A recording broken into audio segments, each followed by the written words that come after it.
today's hand history, I am playing day 1B of the Win 10K WPT Championship. This tournament was absolutely massive, had over 2,400 entries. It was the largest live guaranteed tournament ever with the 15 million guarantee that it absolutely destroyed. And so this table draw is very good. We are now 8-handed. It is myself, one other professional, and the rest are all recreational players. This is the type of table draw I was expecting for the, at least for day 1 of this field. Really, really, really soft. Really, really, really nice. Anyways, in this situation, a fun player who has a starting stack of about 100K raises to 1,500 during big blind 500, and I defend king of clubs, 8 of clubs in the big blind.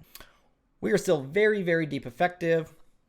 Playing 160 big blinds deep, or 170 big blinds deep, and they have me covered at 200 big blinds. So we're gonna look at what we think their opening range might look like, what my defense range is supposed to look like, and then we're gonna look at the flop. Okay, so they are probably opening, I would say probably, even though they're in the cutoff, I would say they're probably opening the equivalent of, say, an MP or even an EP opening range, give or take.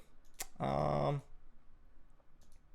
I would say they're probably right around here, maybe this MP2. They're probably opening about 22% of hands, somewhere in this ballpark. Maybe removing some of the worst ones, maybe an MP opening range, so maybe something like this. Toss in this ace-2 suited. So they're probably right around 18% of hands here, maybe 20 at the loosest. I don't think this player was limping or anything like that, but they were definitely not a professional player. This is what my response should be to this. So we're going to act as though they did open from MP and I am in the big blind here. So this is what my response should essentially be to this. As you can see here, we essentially get to defend all suited hands, only a couple exceptions. For offsuit, we need to be pretty careful. Largely playing these connectors, folding most of our offsuit ace-X up to like ace-7 really, folding a decent number of these. My actual continuing range here, honestly for calls, probably isn't too far off of this. I would say the exceptions would be, I might just fold these, but I'm definitely calling that. I'm probably folding these. I'm probably going to call all these connectors at full. I'm definitely never folding a suited hand here. I'm just going to call suited hands. My 3-bet range though, yeah, I'm just going to be strong, linear, pure value, 0 bluffs. So I'm pretty much just going to be 3-betting aces, kings, queens, jacks, 10s, ace king, ace queen, all in full. And I'm just going to have that as my 3-bet range. None of this other stuff, no bluffs, just strong, linear, value, 3-bet. Okay, so they raise to 1,500. I call. Pot size going to the flop is 3.8K, and the flop is the we don't have this deep, but we're going to look at this in theory. Cut off first big blind on king, king, deuce with the flush draw. So flop is king, king, deuce with 2 spades. So I flop trips, trips with an 8 kicker. Pretty good. This is definitely an above average flop for us. We can definitely play some pretty big pots. I'm definitely in general going to want to really push this hand for the value that it is. So let's say we weren't very deep effective. Let's say we started this hand at 20 big blinds deep. I'm probably just going to check call flop because I can probably get in most of stacks pretty easily without check raising. But here, since we're so deep effective, and since I don't think my opponent is ever going to fold like aces, kings, queens, jacks, 10s, 9s, flush draws, any of that, even down to like 5s versus my check raise, any of their flush draws, I might even call some ace highs versus a check raise. We definitely want to check raise here. Definitely not wearing my underwear. So when I check and they see bet a quarter pot, what am I doing here? I am definitely check raising. So they see bet 1,200 into a pot size of 3.8K for about 1/3 pot. We'll look at GTO here. Obviously, king 8 just wants to check raise. And honestly, that's all I really want to do too. And it's also not check raising very large. It's only check raising 35% pot.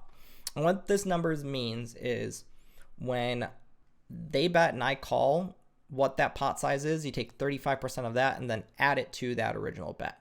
So if I call pot size is 6.2K, 35% of 6.2k is essentially 2,000. And they c-bet 1,200, so I'm supposed to check raise to 3,200. Instead, the size that I picked was 3,700. I went a tiny bit bigger, and I chose 3,700 very intentionally. And the reason why I chose 3,700 is because it is 3 chips. It is 2 1Ks and a 500 more to them. So it is a pretty clean amount for them in order to call. I also don't mind raising to 4K. I think raising to 5K would be okay, but I think if we raise to 4K-ish, we're probably going to get slightly more apt to get called by some of their ace highs, which I definitely want to keep in their range. So I check raise to 3,700, and he 3-bets me to 15,000.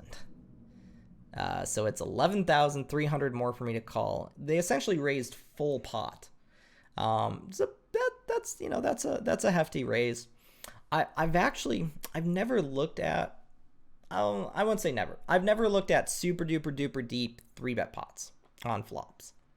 I've looked at some shallower spots, but even then they're pretty rare. So I tend to not really look at spots like this that just don't really happen.